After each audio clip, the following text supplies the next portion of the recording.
Okay, I'm David. My experience was in 1979 when I was 19 years old. I was in a really bad place back then. I was in with the wrong people. It was a group of us that hung out together and we did gang-like stuff. I grew up in the south end of Warren, Michigan, which borders Detroit, and it's really a bad neighborhood. It was bad when I was there, and I needed to get out of there. I wanted to get out of there, and I wanted to move somewhere out west. I didn't want to live where I was living anymore because I knew I was struggling and I was going to have even more problems if I didn't leave. So I thought I got ready to leave. I saved money. I got everything packed and everything. And then I thought, well, I'll just hang out with my friends one more night, one more party with them. There's only just one more. Okay.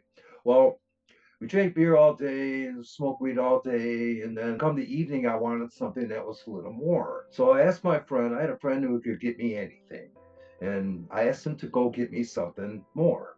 So he went out and he came back and he gave me this brown rock. It was kind of like sandstone. Well, I believe now it was probably early crack cocaine. He told me what it was, but I didn't hear. All I heard was the cocaine part. So I said, okay, well, cocaine, no problem. I crushed it up and then I snorted it. Well, you can't snort crack cocaine. And my friend saw what I did. He said, "You're gonna die. That's you did enough. That's it's gonna kill you." And I laughed at him. I said, "Okay, I've done all kinds of drugs and everything, and nothing has hurt me yet. It only cost me $15. How bad could it hurt me?" That was my thought. Now remember, I was 19 years old. I didn't know anything from anything. So I did that, and then we went outside, and I had beer outside. We were out in the front yard, and I started to get really dizzy. I didn't want to fall down, so I sat down, and that didn't work either. So I laid down on the grass, and the next thing I remember was I had this out of body experience. I was in a car with my friends and we drove around the block. We drove past my parents' house, which is only 4 houses away from where we were. And I got scared. I didn't want them to see me. So I remember I ducked down in the car. Well, I saw other things too. There was a glow around everything. And I saw these little beings that were in the trees and in the bushes. And then when I turned and looked at them, they vanished. Well, that ended, and I woke up in this chair in this family room. Now the family room was all decked out. It was a great party room, a real loud stereo in it and everything, and places to sit, places to crash on the floor if you need to crash there. So I wake up in the chair, and I heard sounds coming from my body. They were kind of sounded all together. They kind of sounded like a bell, but I could hear each part of it and all at the same time, both at the same time. And I felt those starting to go away. They went away one by one. I think there was something like 7 or 8 of them, and I didn't hear them anymore. It was just silence. And the next thing I know, the music was playing loud, way loud. And I love loud music. I'm a rocker, still am. It was playing the Doors, but it was way too loud for me. It felt like it was cutting through me. I felt pain. And I got up. I was going to turn the stereo down, but I couldn't touch the volume knob. I couldn't touch it. And so I tried to unplug it, but I couldn't touch the plug either, and it was just blasting and I couldn't take it. So I called out for my friends and nobody came. I tried to go around the house and look for them, and somehow I could see all the rooms just by thinking about them, and there wasn't anybody in that house that I could see. Well, I started to freak out, and I found myself in the kitchen. I was trying to get into the family room, it was the next room, and I couldn't move. I could barely move. I tried to walk, didn't work. I tried to crawl, that didn't work either. But somehow I made it back into the room and I saw my body laying there in a chair. And if I was freaked out before, I was doubly freaked out at that. I got really scared because I remembered what I did and it looked like I was in some big trouble. So I freaked out, started screaming. I didn't know what to do. And I thought about, well, they say prayer works. Well, why don't I pray? So I prayed. I said, God, I really messed up this time. I really need your help. And the next thing you know, there was this spirit by the door. He was floating and he was just his colors. He was just his aura. And he slowed down and he appeared to me as a person. He had curly hair, he had dark eyes, and he talked to me. And when he did, his lips didn't move, and I kind of felt what he was saying. And he said that he was there to help me. And he asked me what I wanted to do. And I said, well, I want to go outside. I got to get out of this house. Okay. Well, the music started to fade away. And he said, okay.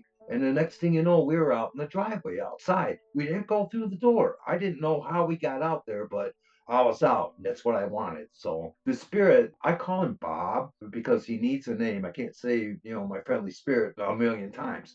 But he told me that he knew everything about me. And then he told me things that I only thought of when I was like 3 or 4, never mentioned to anybody. And he knew things that happened. He knew about the divorce my parents got, which got me into the house I was in. He showed me things like I had this funny Uncle Eddie. He showed me him. And all the stuff he showed me, nobody else could have known. I never said it to anybody, but he knew. So he proved to me that he knew me. So I trusted him. And then he said, we can go wherever we want to go. Where do you want to go? Kind of surprised me. And I said, well, I thought of the seven wonders of the world. Why don't I go see those? Let's do that. He said, well, I can show you some of them. I said, well, what about the pyramids? And the next thing you know, we were at the pyramids. We were in Egypt. And I could see the pyramids when they were new, and I could see the pyramids in the current time. I could see the cities the same way. And I asked them how I could see both times at one time. And he said just how it worked. It's time. And he explained to me something about it which I really didn't understand. He said it was something about the energy of the planet and how it transfers to the universe and back. It was something like that. The pyramids had something to do with that. He explained to me some other things too while we were there that I really wish I could remember, but I don't. And then we left there. And when we got to Egypt, on the way there, it was there like just in a blink of an eye, we were there. But when we left Egypt, I wanted to go slow so I could see everything. And I told him I wanted to go slow. So we got about as high as the space shuttle flies. It was that kind of view. And I could see that there were places that were like the pyramids under the ocean. And there were other natural places too in the oceans and on land that had this energy going to them. They were like exchanging the energy from the universe and the planet. It goes around, the energy comes from the universe, comes to the planet uses it, and then returns it back to the universe. So we kept going, we kept flying, and I could see the countries, I could see the land masses, I could see where there was really good energy, really nice, colorful, and bright energy. And then there was darker energies around where the cities were. And then I found myself, we were heading for the West Coast, for California. I saw the cities there too. And in the United States, the energy was different than it was in the other countries.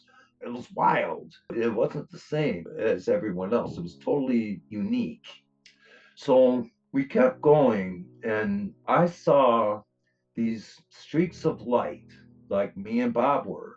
We were streaks of light, and we saw other spirits that were like Bob, and they were taking spirits like me somewhere. I didn't know where then. And I saw other souls too. I call them the dark souls in my book. I really wish I would call them something else, but I can't really find a word to describe them.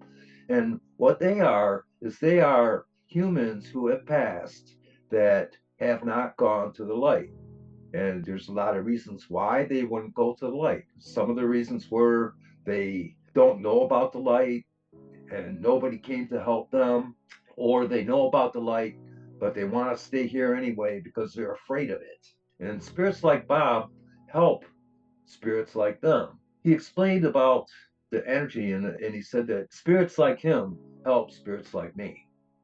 So after seeing the energy of the spirits and the energy of the planet and everything, and so I thought about it. I wanted to see the planet from a different view. I wanted to be able to see the whole planet all at once. And I did. I saw the whole planet all at once, and it had an aura too. And it looked awesome. It looked blue like the pictures that you see of it, but it was also other colors. It was blue close to it, and then it changed to reds and greens and whites.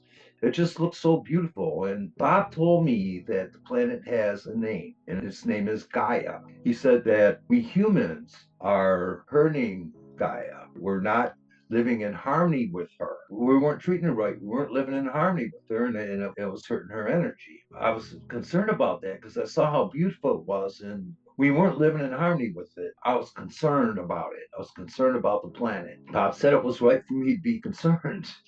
And I thought about, well, what about the stars? What about those? What's their story? He said that we could go see one. He said, pick one. So I just pointed at random. It looked like a star was there. But when we were going to it, we went past all of the planets in our system, and they had their auras, just like Gaia does, and they had cities of spirit on them. I could see where there were spirits that were living there. And I asked Bob, I said, how come we can't see those? And he said, well, that's because your vibration isn't high enough. Your vibration is high right now because you don't have a body. And that's how you can see everything. And we got to the place that I thought was a star. Well, it looked like a star from far away, but I don't think it was a star. It was circular. It seemed like it was sucking things in, kind of like a black hole. But I looked at it, and in the center, there was like a blue color, like a sky blue color on the other side of it. I wanted to go in it. That's where I want to go. I still want to go in it. But Bob said that he wants to make sure that I'm ready for what's there when I go there. He wants to make sure I'm ready first.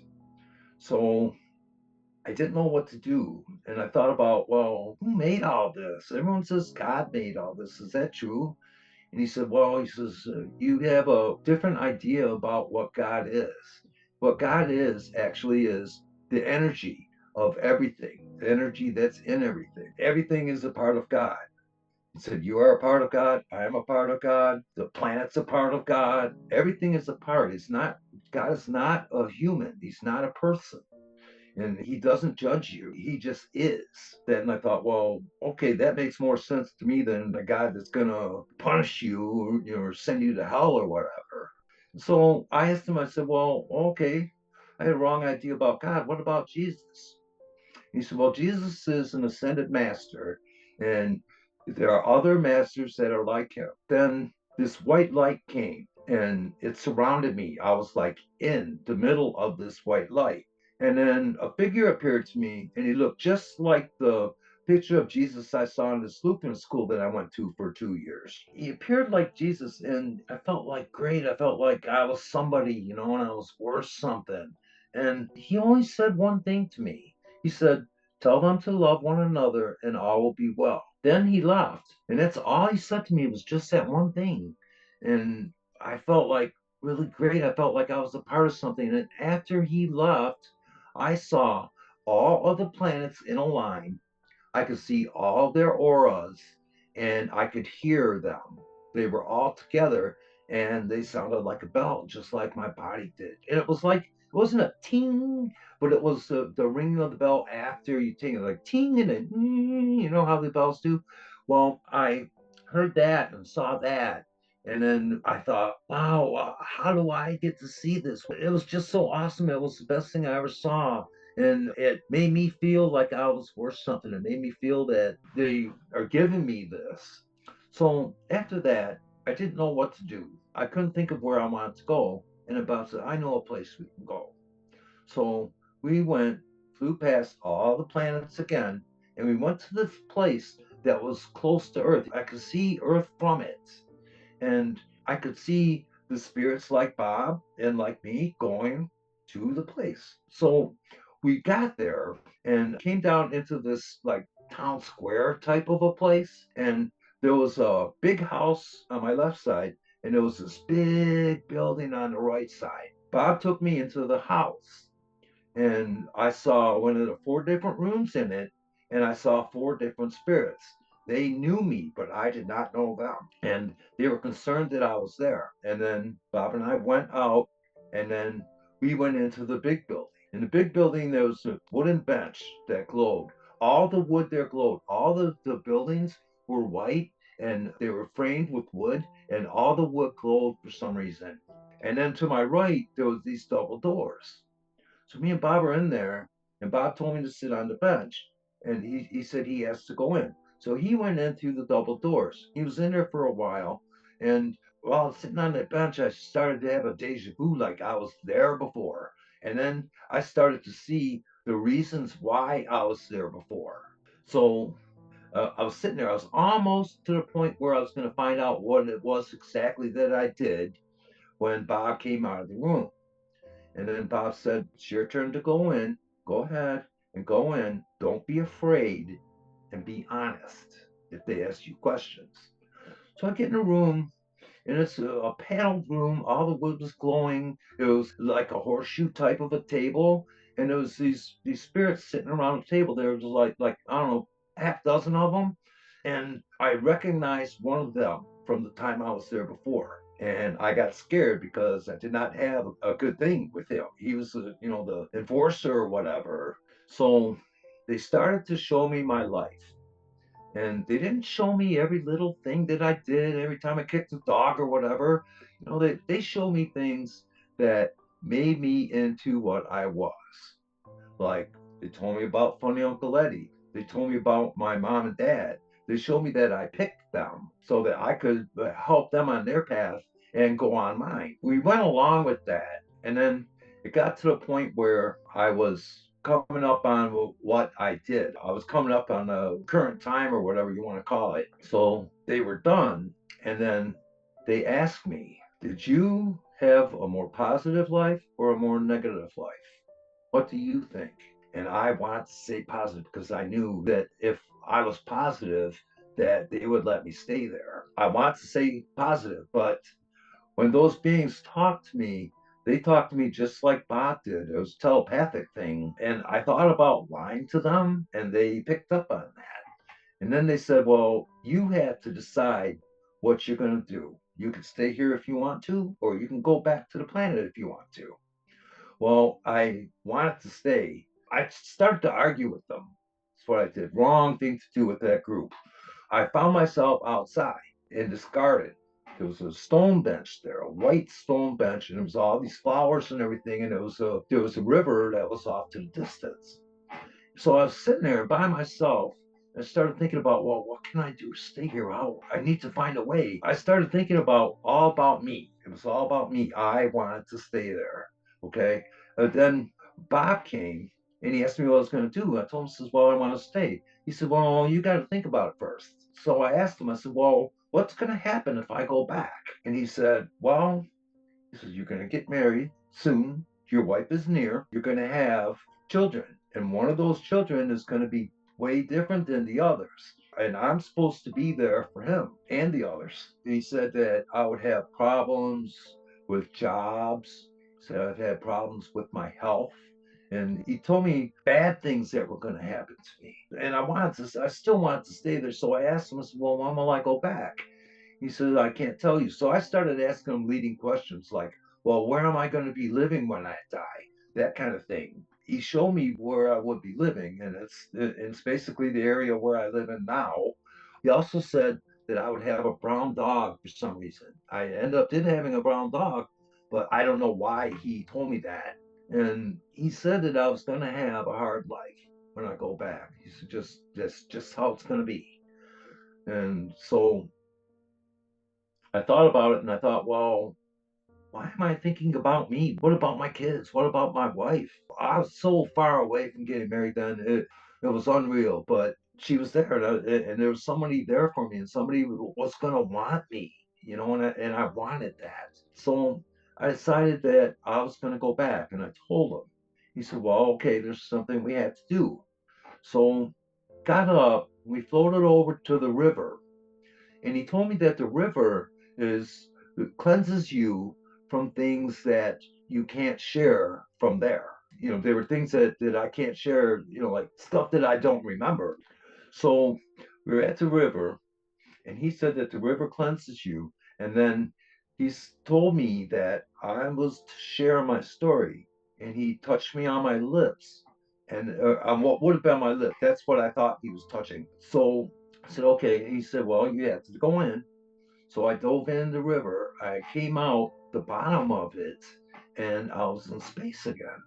And I saw this glitter trail, and I followed the glitter trail down, and I got to the area where I was living. And I wasn't quite at the house. I had to go to the house. So I'm floating, going to the house, and I'm thinking about, well, wow, look what I can do. I can move like this. I can see everything. I can understand stuff. And I thought about it, and I thought, well, I want to go see more things. And then I thought better of it. I thought, well, yeah, there are dark souls out there, and there are souls that will try to waylay you into something, and they could, you could end up being stuck like them. So I decided that I wasn't going to do that. Got to the house, and I watched the sunrise, and the sun made noise too. It was beautiful. I had all this new stuff, and I had a brand new day, and I wanted to share everything with everybody right away. So I went back in the house, but I didn't go through the door. I realized that I could just go through the house to get in it. So get in, and I see my body laying there, and I didn't want to do it, but I kind of laid on top of it, and I got into my body. It was like a little pop sound. So I realized I was in my body, and I knew it. So I made sure that everything worked. Fingers, nose, toes, that kind of thing. I wanted to make sure that I was complete, and I was. So I got up out of the chair, and I immediately started trying to tell my friends. Well, they were all passed out on the floor from drinking the night before, and I woke them up. Bad thing to do. And I started telling them, and they said, "Oh, you're crazy. All you did was overdose on drugs." So I started trying to tell them more, and they said, "Stop your crazy talk." So I left there. I went home. My stepdad was up. I thought about telling him, but he was getting ready for work, and he wouldn't have time to even listen to it. And I don't even know if he would even want to hear it. So he left. And I tried to tell my mother. My mother didn't want to hear it. She told me, "I don't want to hear it. I don't want to know." It's like, okay, well, couldn't tell her. And then anybody I tried to tell that day, everybody had some, "Oh, you're just a drug overdose. You're crazy." And I got from more than one person, "Stop your crazy talk." I've tried to tell people that whole day, and nobody would listen. So I went home, and I finally got to sleep, and I had this dream. I thought I was dreaming, and there was this voice trying to talk to me. It was saying things about my future. He told me that a friend of mine would die in a drunk driving accident, and he named the friend. At that point, my vibration was low because it got all taken away by everybody who was dissing me, and didn't trust him. I didn't see him. I heard him, but his voice was different. I didn't know what to do, so I just said, "I don't want to know about any of this stuff." And then he left. And then about 3 months later, I saw my friend. After the experience, I went back to going to the roller rink and hanging out with the friends I grew up with. Well, I'm on my way to the roller rink. I'm walking, and here comes my friend in his car. He said, "You want a ride?" I said, "Sure, I'll take a ride." Well, he went by the liquor store on the way to the roller rink, and he got a bit of Southern Comfort. He was going to drop me off at the rink, and on the way there, I told him, and I warned him about it before. I told him, "Dude, do not drink that in your car and drive. Go to a party somewhere. Go stay there and drink it there. Do not drive." I told him point blank. And you know what he said? He said, "Stop your crazy talk." And that's the last thing he ever said to me. 3 hours later, he was dead. And then after that, I believed that the experience was real. I firmly believed that. And I didn't want to tell anyone. I was afraid to try to tell anyone. So I didn't tell anyone. I got married. We had 4 kids. I told my wife the whole thing before we got married. Well, I told her about it. She said, yes, those things happen. And she believed me and everything. So she was the first one to believe me. And after that, I didn't tell anybody until 1998. But yeah, that was it. That was the whole thing. I certainly believe in all of it now. I have no question about it. I mean, I couldn't throw away all the knowledge that he gave me. He gave me about energy and what energy is, and what it's for, and how we can use it, and what the experience was about. It was about energy, and it was about God. God is some total of all energy. That's how I understand what He is. But that was that. I started to share the experience in '98. I wrote it down. I shared it with somebody. They shared it with somebody else. It ended up on a big near death experience website. A lot of people read it. I got emails and from people, with questions and thank yous and all that stuff.